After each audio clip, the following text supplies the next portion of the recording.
Panty time? You bet. Sorry for the wait. I hope you guys are ready for a fucking party now. So in the immortal words of Panty Stocking Anarchy, Say it with me. repent, motherfucker!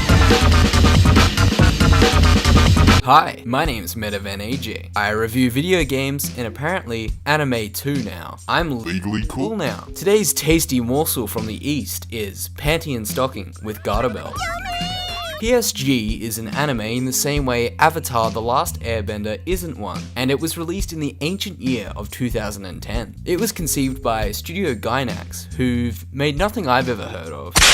As I literally just said before, PSG is an anime, but the catch here is, the show is attempting to mock adult American cartoons, a la South Park or any other trash you'd find on Adult Swim. Thus, I can accurately sum up PSG as approximately 260 minutes worth of dick jokes. The question is though, are these 13 episodes worth exposing your eyeballs to?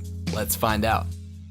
This show is made by smart people acting like degenerates, thus they are better than set degenerates. That still doesn't detract from the fact though, they're acting like degenerates. Panty and Stocking follows the titular Anarchy sisters. Panty likes dicks, Stocking likes sweets, and is my ideal woman in the sheets. The two angels have been kicked out of heaven for being quite the opposite of angelic, and are thus forced to collect heaven coins to pay their way back in. They each wield angelic weapons named after themselves, to exterminate ghosts to earn set heaven coins. Ha! Sex joke. There's gonna be a lot of those. You'll be exposed to the same monster of the week setup each episode. This is easily excused by just how captivating the two leading heroines are. But like your mum, this show likes it hard and fast, as demonstrated by its pacing. There are 13 episodes, each one for the most part is split in half, with its own self-contained 10-minute story, meaning whatever's unfolding occurs at breakneck speed. Sadly, this means there isn't much room for any major character development over the anime's short course, but on the flip side, it means the show doesn't waste a second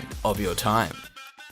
Gainax's prowess certainly shines through, for better or for worse, meaning this stupid parody of an American cartoon never quite sinks to the level of the thing it's mocking. Occasionally, the show even hints at some deeper themes, like the episode where gothic wet dream Stocking falls in love with a ghost. But then it immediately undoes any of the progress it just made by slapping you across the face with a big old dick joke. I can see why they made this choice, so as not to break the perfect flow of dialogue, but it's a shame this parody didn't evolve into anything deeper. Speaking of dialogue, I've watched parts of the show both in English and Japanese voices. Personally, they both do an excellent job of conveying the witty banter, but all I'll say is it's much nicer hearing the banter than reading it. Well, if you can say hearing this is nice. You're not just a whore, you're a stupid whore! You and your lame-ass fucking dick moves, I should have seen that coming! You're right, I'm just a little bitch and I'm proud of it. But guess what, douchebag? That's not the point. Newsflash, I don't need special fucking powers to beat the shit out of you. You know why? Because I'm a bitch who doesn't give a fuck. You and your half-dead face can preach about hymens and demons and other weird words that supposedly mean shit. But that doesn't change the fact that if any of you fuckers get in my way, I'm gonna kick some twisted ass. And trust me, you don't want to be reading the banter when you should be checking out these wicked action scenes. The action scenes and the hype leading up to set encounters are honestly the highlight of the show. Despite being a little choppy looking, choreography is a little simplistic, but still incredibly striking. The action is easy to follow, and overall quite the little visual spectacle when it wants to be. However, the quality of animation throughout the show varies often and drastically, and it comes across quite jarring. The show tends to retain the higher quality stuff for the action scenes, so you've got nothing to worry about there. Here we've got an excellent example of a crisp action scene happening. And now, we've got Baby's first flash exercise for their 7th grade IT project. But I digress. You can feel each episode trying to one-up the last, like a good action show should. The show ramps up exponentially after the appearance of the Anarchy Angels' rivals, the Demon Sisters, Scanty and Knee Socks. Whenever those two demonic babes make their presence known, you know you're in for a good time, and trust me, that banalicious quipping is turned up to 11 and then some.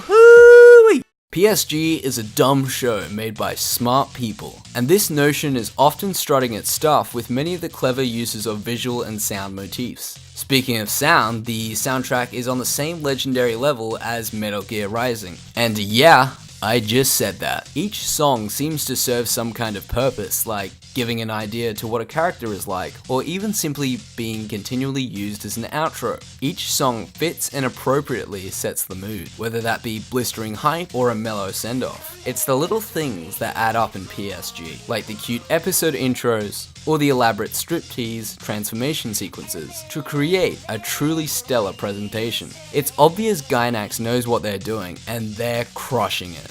PSG also possesses many and clever instances of intertextuality. The reason I bestow the honor of such a term as intertextuality on this stupid show is because it doesn't just wave its finger at something familiar in pop culture and go, "Remember this?" Like many of the shows it's parodying.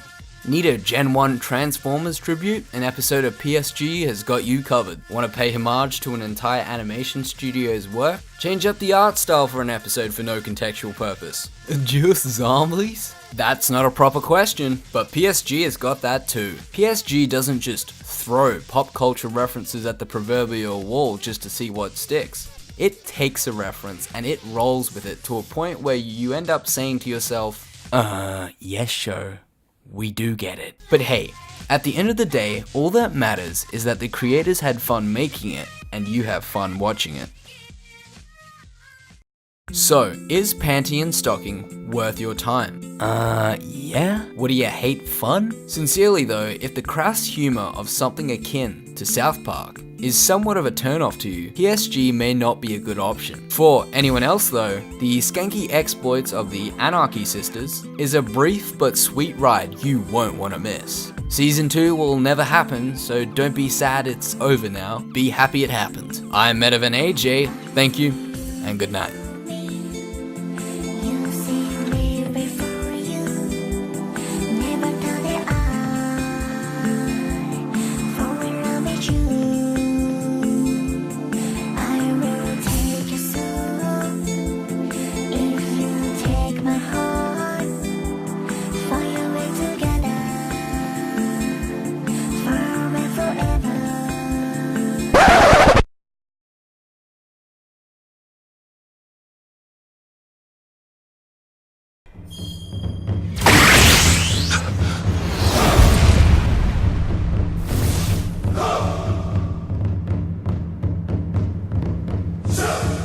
Hands off my prey!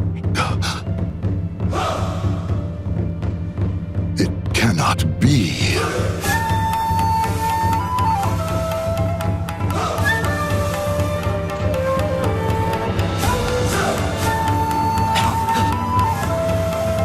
Kept you waiting, huh?